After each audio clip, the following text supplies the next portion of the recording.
Welcome back to Charter California Edition. My name is Brad Pomerance. We're now joined by Laura Doud. She's the city auditor for the city of Long Beach. And I was just speaking with your city prosecutor, Doug Halbert, and we were talking about medical marijuana and the dispensaries that are now being shut down in Long Beach. And I was fascinated to learn that through an audit that your office did, the question of medical marijuana enforcement came up. Who would have thunk? Why don't you explain that? Sure, thank you. Yeah, please. Well, as city auditor, Yes. my job is to make sure the city is collecting all the revenue due to the city. So we've been going down the list of revenues. As you know, we've done the parking citations audit and so forth. Animal services. Yes, correct. And so we did this business license audit to make sure the city was collecting all license fees.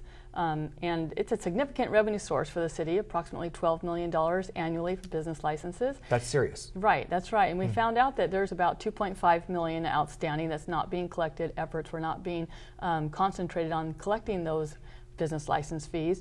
And in digging a little bit deeper, we found the reason why they weren't collecting is because their concentration efforts, time, and resources were spent with the medical marijuana issue and shutting down the dispensaries. It is unbelievable to think that this issue is permeating so many different departments. And apparently, the city council in Long Beach gave the power to this department to handle the enforcement of medical marijuana regulations when the clinics were open, and then when the ban got passed the following year to deal with the shutdown. And so what your audit uncovered is maybe their focus was misplaced. Yes, exactly. And I think the audit really does highlight the cost that the city bore as a result of those staff resources being diverted to the medical marijuana issue.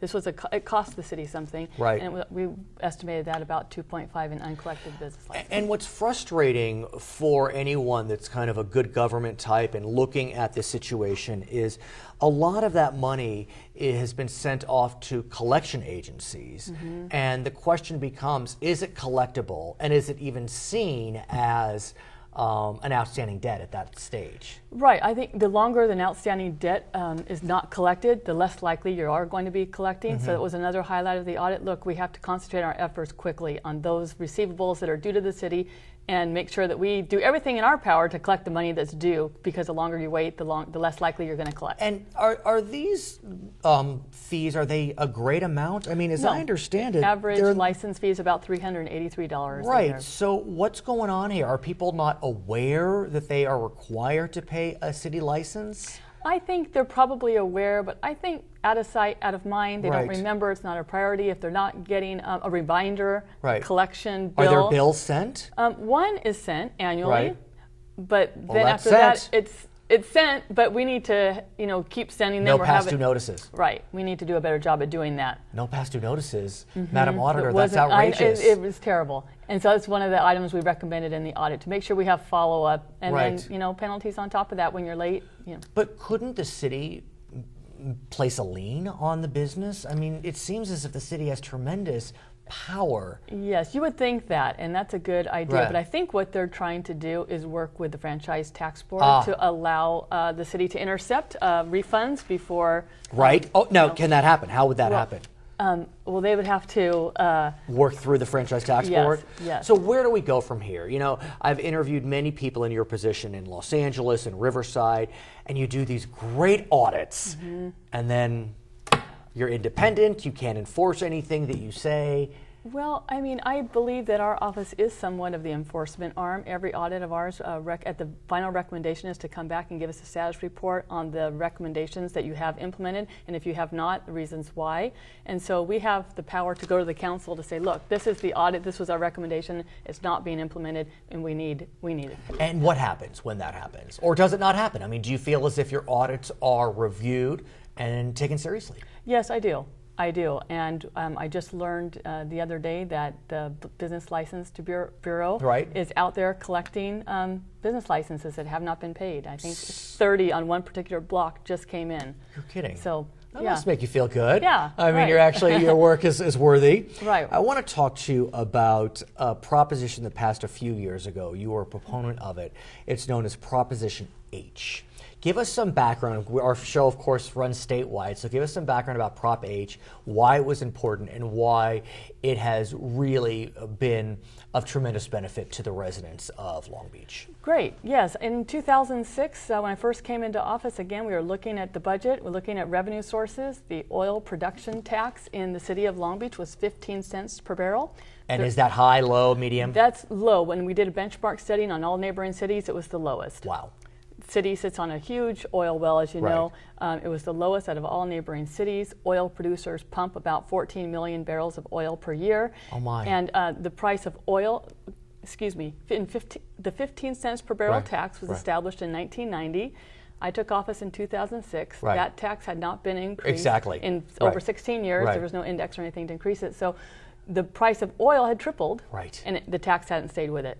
So we did. Where was Signal Hill? Do you remember? I don't remember, but it was higher. It was definitely higher. Yes, it was definitely higher. higher. So what's most interesting is Californians don't like passing taxes. It's very difficult to pass taxes. You need a 2/3 vote.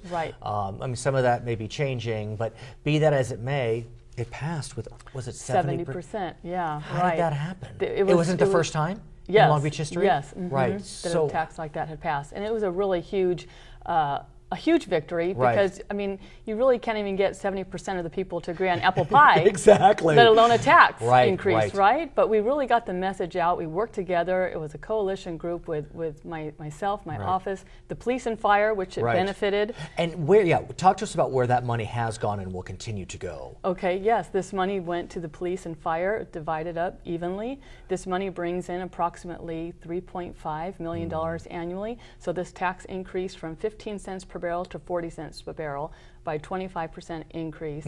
And so that $3.5 million is being divided between police and fire. I want to get a sense from you about the importance within the language of Proposition H that the city auditor had some specific auditing authority for this money. How important was that? I think that was really important. I think the voters are sometimes suspicious? Suspicious, yes, of where the tax dollars are going, if they'll be siphoned off to something else. And so even though Prop H said it needed to go 50-50, the fact that you have the power, what exactly is that power? To audit the money each year, to determine that money is being spent directly for police and fire. It has purchased approximately 9 police officers, 9 firefighters, purchased a new fire truck and the related equipment and supplies that go with that, but all for public safety, a huge benefit to the community.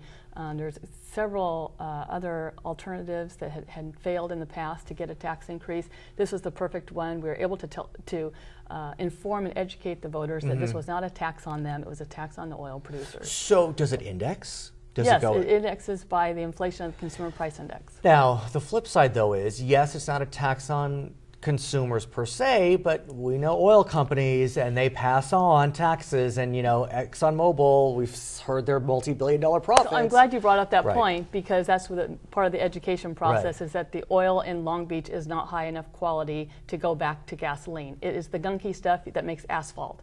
Oh, you're kidding. No. So it's not going to be passed on to the producers. It's just strictly with the oil producers. The oil producers didn't fight this.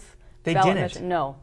Wow. So they How knew, and why? They knew in 16 years it had never been increased. The price of oil had tripled. They were making money hand over fist. This was equitable and fair with all the neighboring cities, the range they were charging. So this was fair. It was reasonable. It was a great relationship. And the voters ultimately bought it and voted for it. So when you look at city budgets and you look at taxes, I've heard a rumor that Long Beach's city budget may be balanced. Yes. I mean, what do you think, Madam Auditor? Do you think it's possible? You know, yes. And yes, I give the mayor and the council enormous credit for balancing the budget. I really do. And they have put pension reform as a priority, which is huge. All of the unions, fire, police, and IAM came to the table. They are now paying their share. It's just a huge victory, I think, for the city as a whole. Again, the oil money is helping us balance this budget, so we're grateful for that. Okay, her name is Laura Doud. She is the city auditor for the city of Long Beach. My name is Brad Pomerance. We thank you so much for watching Charter California Edition. Who currently serves as the California State Auditor? John Chung, Elaine Howell, Bill Lockyer, or Betty Yee? Appointed in 2000, Elaine Howe serves as the auditor for the state of California. Welcome to Charter California Edition. I'm Brad Pomerance. Our guest, Gary DeLong, he is a member of the Long Beach City Council. And sir, since we have met a few years ago, it seems like every session we discuss the massive budget deficit that Long Beach is facing. And Long Beach is but one city in our great state that is facing budget deficits or has faced budget deficits. It's not as if Long Beach was the worst, you know. But not by a long shot. Not by a long shot. And I say that intentionally.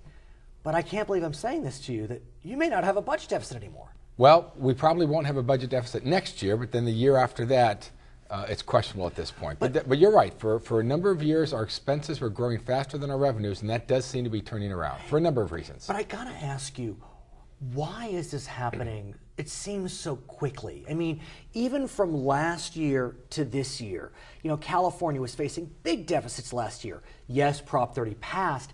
But even so, even without Prop 30, it seems as if California is managing well. Long Beach is managing better. Riverside is managing better. Los Angeles having some issues. But cities of significant size are seeing turnarounds. Well, we've had a couple of things. First of all, Long Beach, as well as many governments, had gotten fat, had a lot of excesses. So we've trimmed through those things, right, and we're managing our costs. We're keeping them down. But additionally, we're starting to see some revenue growth. We're starting to see some property tax uptick. We introduced pension reform in the last couple of years, so our pension costs aren't growing as fast as they were. So we're doing good things on the revenue side, and we're managing our expenses much better than we have in a long time. I do want to talk to you about pensions. That is a topic that can cause some people's eyes to glaze over.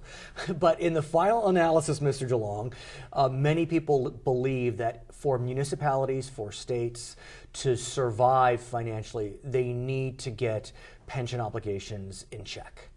Is that? We do.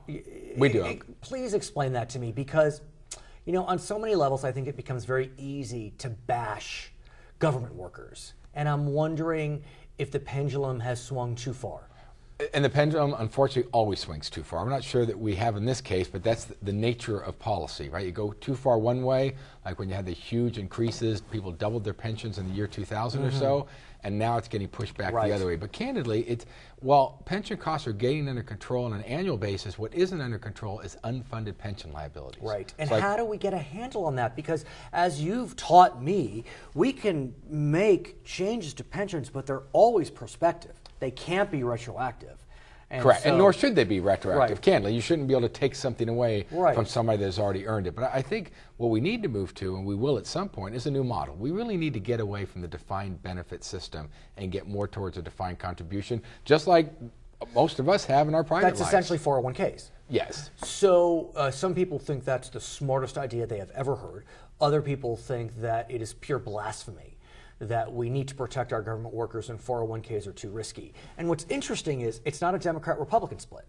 I mean, even Governor Brown, the Democrat, had been flirting with 401k hybrids. And exactly, and the little Hoover Commission to right. recommend a hybrid. And candidly, I think that's the balance, is you probably perhaps hang on to some kind of a defined benefit that provides a certain social, a safety net, right. but then all the upside ought to be in a defined contribution. Have you heard of any municipality, state that has moved in that direction? Well, I can't think of one. The problem is CalPERS.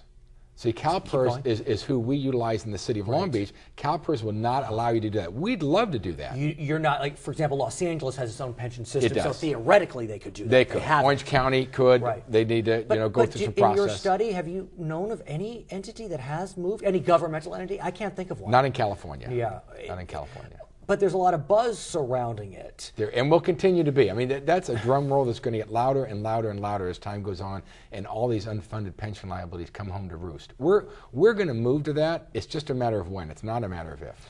I recently spoke with the city auditor for the city of Long Beach, your friend Laura Doud. Yes.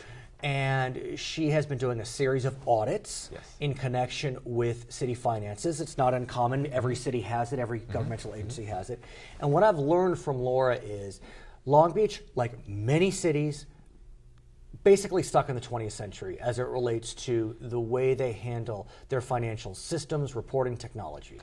Even worse than that, by the way. The 19th century? Yeah, it's horrific. I mean, we have 30-year-old, 40-year-old systems. I mean, you would never run your business with these systems. And Laura Doud does a great job, and that's a very important position in our city. I'm kind of at a loss on it. And the reason is... Let me tell you how we got there. If it ain't broke, don't fix it.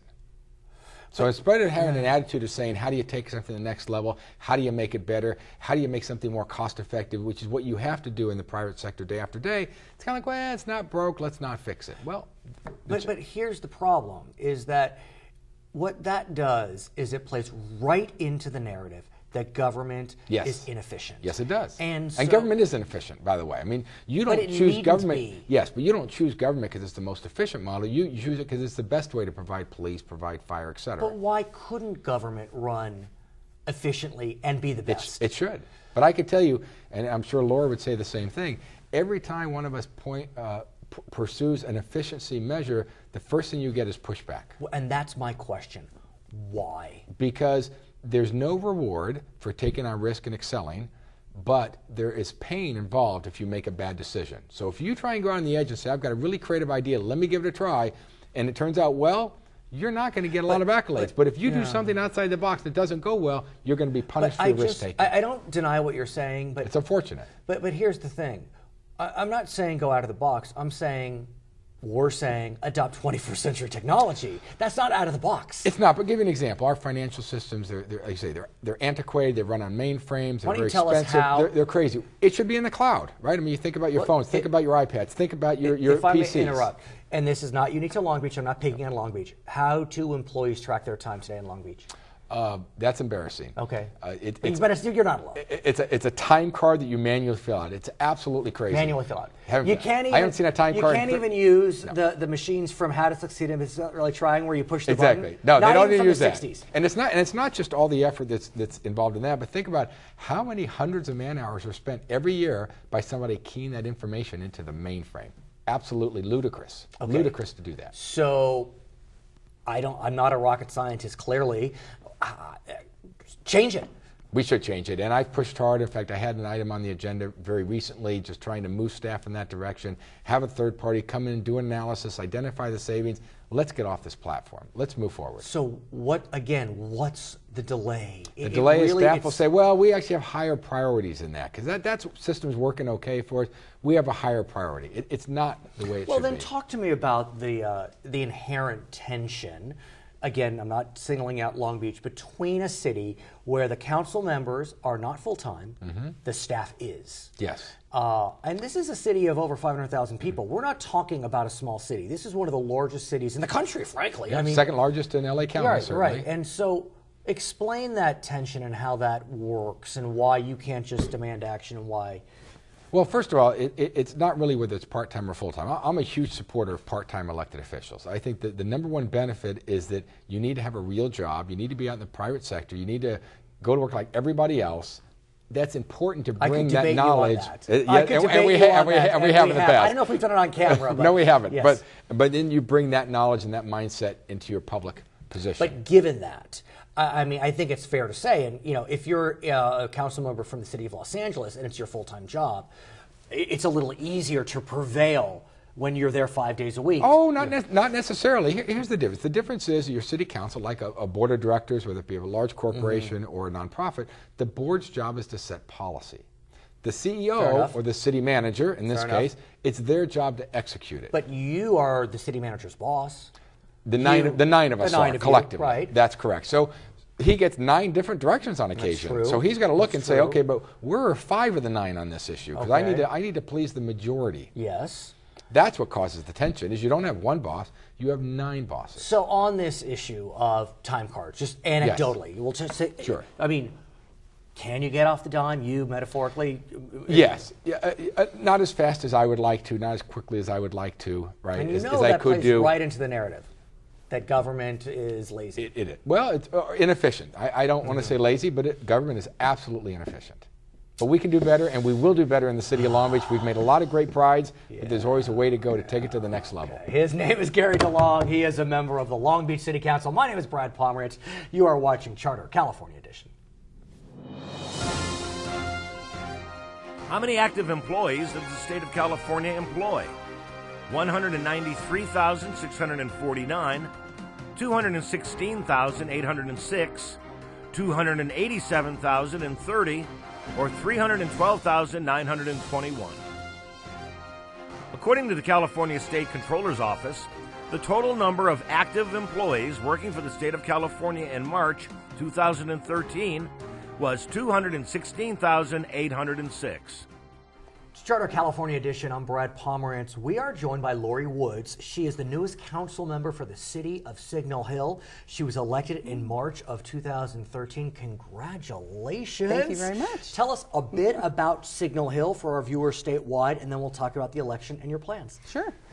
Signal Hill is just 2.2 square miles. It's in the very center of Long Beach. Right. A lot of people refer to it as the donut hole of Long Beach. Literally. And so we have just over 11,000 residents. Right. And it's grown quite a bit in the last 10 years. We have a kind of a housing boom, residential boom. And what's the history? Why is there a donut in the middle of Long Beach? Well, back in 1920, early-ish, 1924 is when the city was incorporated. And at the time, we were making a lot of money with oil. That's the key. The ding, city, ding, ding. Yeah, all that land mass was pretty much owned by just a few people, and they decided to incorporate to protect themselves from having to pay the barrel tax to Long Beach. Exactly. And when you look at Signal Hill today, in addition to its oil industry, you've got a lot of big box stores. We do. And I don't say that pejoratively. I mean, they're working. We've attracted about a third of our 2.2 square miles is residential, about a third is commercial industrial, about a third is retail.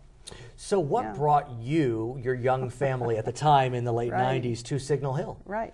Well, we were, my husband and I were property managers, 26 units right in downtown Long Beach. Got it. Getting ready to have our third child. Oh my. So that And wasn't you've an had option 4 now, anymore. And I have 4 now, right. That wasn't an option. So we were looking to move out of that area, Long Beach. And we started renting a home in Signal Hill, ended up 2 years later buying that home that we were renting at the time, and so we've been there since 1998, over 15 years now. And 15 years later, you made the crazy decision to run for political office. Lori Woods, what were you thinking? What were you thinking? I say that, in all sincerity. What made you decide? You're the mother of 4, 20-year-old, 18-year-old, 14, and almost 13. Yeah, so you got, your kids are, they're still with you, and so what made you decide it's time for me to get back? Right. Well, I was active somewhat in the things that I could be when my children were younger. If they were going to develop a new park, I kind of went on to the workshops for that, was interested in that, but nothing in an official basis at all. Actually, it's the city of Bell that helped me, that woke me up for the first time. It's like they're about the same size, about this, population, and that sort of thing. That Signal Hill's financial situation, I mean, I don't want to cast aspersions, but a little shaky. No, well, that's what I wanted to find out. And I was asked just very casually to be part of kind of a think tank in my particular neighborhood. I live in what's considered the southeast neighborhood of Signal Hill. And just 8 residents came together. Some had been a lot more active in the city than I had ever been. And so we said, let's find out if we are in trouble like Bell's. And of course, at that time, all small cities were being scrutinized very heavily. And so we immediately found out that we weren't just our own research, but the common denominator between the city of Bell and Cudahy and Vernon and all these cities were being, really looked at closely, was that there was lack of citizen participation in their government. That's what we boiled it down to, was lack of citizen participation. If there had been more resident involvement in the local government, there's no way those things could have gone on as long as they did. And now there is, because you won, and I must say it was a tremendous victory. But I have to also say that one of our initial things was that our initial research was that Signal Hill was nowhere near the problems of Bell. Of course, that was the first thing. But then the more we kept paying attention, the more we kept attending meetings and paying attention, then I said, there are some things that I could have some input on. And so I want to talk about that in a moment, but I want to talk about your victory, because it was remarkable. 7 candidates. 7 candidates ran for 3 slots. 3 incumbents running. You knocked out an incumbent. 2 incumbents were successful, but you actually came in 2nd place, and the incumbent that you knocked out came in 4th. Correct. And she was a long-term incumbent. She just finished her 3rd term. Right. Right. Yeah, and 12 so years that's not easy. serving. Not easy. It wasn't my goal. Right. You weren't targeting I wasn't her targeting any. specifically. Right. I was just saying, let the residents, let the voters step up and decide if they're ready for a change on the council at all. In the past, it was almost logistically impossible for anyone to get on the council because there were rarely 3 people running against 3, or on the other year there's 2 people running against 2. Sure. So it was 1 person running against 2 incumbents, and just logistically impossible for that 1 person to get enough votes. But because there were 7 running, it was easier to It created voter awareness. I don't know that it was easier, but I think it just created. Signal Hill residents said, "Wow, when was the last time we saw more people on the ballot than there are even seats look, available?" I mean, you got a nice glitzy brochure, and I say that with sincerity. You got this nice bag, Vote Lori Wood. I mean, for a smaller city, you were really serious. And it made it manageable. Yeah, right. It was true. As I started off doing the research, deciding if I was going to run or not, I thought this is an election that can be won. Right. You know, and this is a budget that I can deal with. Sure. And which is a whole other thing. The other side of this bag says Shop Signal Hill. Right. Which is a great deal part of my campaign. And what I did, our family put in our own initial investment into the campaign. Which is not uncommon. Right. And then, because I hadn't given it a whole lot of time to campaign or to when did you decide? Raise funds or anything. It was first suggested that I would be a good candidate by some neighbors and other people interested in the city just in October. Ooh, and I had to file by the first week we had to file by the first week of December. What'd your kids think? So they were, I don't think they knew enough. Right. They said, sure, Mom, go for it. Yes. What'd your husband think? think? Yes, married. We're in our 26th year of marriage. Congratulations. What'd he think? He said, why not go for it? But at that time, I don't think we really knew what it was going to take. Right. But everybody stepped up. My kids were out knocking on doors. My kids were well represented in the neighborhood and in the community. So I want to ask, is Larry Forster your mayor right now? No. He's on the mayor council? is Michael Knoll. Right. Vice mayor is Ed Wilson. You're right, but Larry Forster, it's interesting, for a small city, he's a well-known figure nationally. Yes. So how is it sitting on a council with someone, who has quite a national reputation?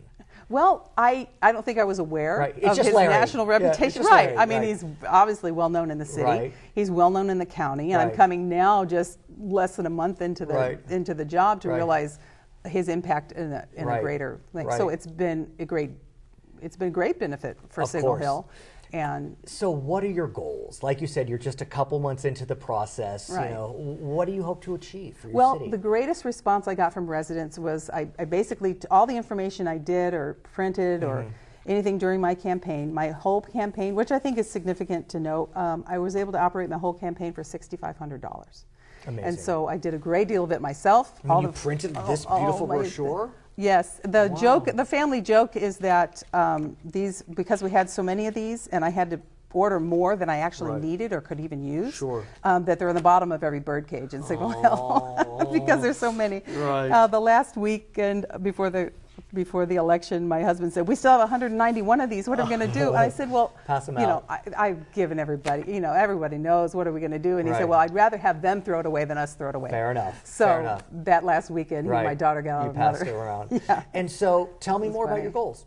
So the best response I got since past elections in Signal Hill, there hasn't been a new person on the council in so many years. Oh, really? Right. In the Ellen, right. There hasn't been any changes in the last 12 years. The incumbent you defeated was the last new member. Right. Wow. And she's been on the council for 12 years. Right. So I realized, and learning from past elections that I was paying attention to, past residents who have run elections and not won. So I went to them. I said, what would you do the same? What would you do different? What would you do earlier? So I learned from them what to do and not to do. But now that you've won. Now that I've won, so I decided not to go negative. I attacked any of the incumbents. That was not going to get me anywhere. Right. So I just talked about and printed up and discussed. My whole platform was what I would do once I got on. The biggest response I got the biggest item that I got a response from the residents was developing emergency preparedness for each neighborhood individually. It just goes to show you. I mean, all politics is local. I mean, it's Long Beach. area, the ports, earthquakes. Certainly. Yeah, I assured the residents that the city had a plan. I know the county has a plan, but how much better will we be prepared? What a better resilient city we would have as residents if we were prepared for that inevitable thing coming. Congratulations. So that's one of my biggest jobs to do. She's Lori Thank Woods, you. member of the Signal Hill City Council. I'm Brad Pomerance. This is Charter California Edition.